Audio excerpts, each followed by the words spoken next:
महाराष्ट्र न्यूजमध्ये आपले स्वागत आहे।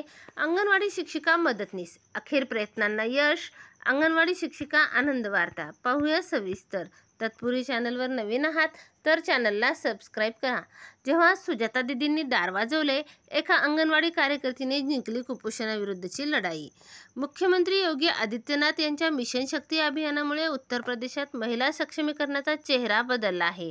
याच अभियानांतर्गत चंद्रौली जिल्ह्यातील रामगड या गावातील अंगणवाडी कार्यकर्ती सुजाता काशोह यांनी आपल्या अथक परिश्रमाने हे सिद्ध केले आहे। एक महिला आपल्या कामातून संपूर्ण समाजाला नवी दिशा देऊ शकते।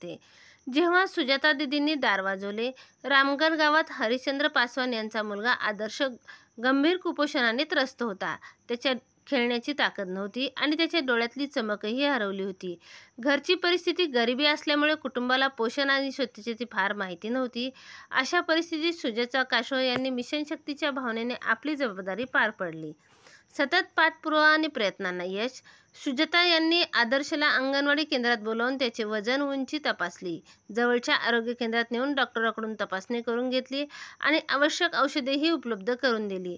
त्यांनी आदर्शच्या कुटुंबाला पूरक आहार कधी आणि किती द्यायचा हे सांगितले। सोबतच स्वच्छता, पाणी, नियमित हात धुणे आणि स्वच्छतेचे महत्त्वही पटवून दिले। योगी सरकारचे मिशन शक्ती। योगी सरकारने मिशन शक्ती अभियानाने महिलांना केवळ सुरक्षा, सन्मानच देत नाही, तर त्यांना बदलाचे नेतृत्व करण्याची ताकदही देते।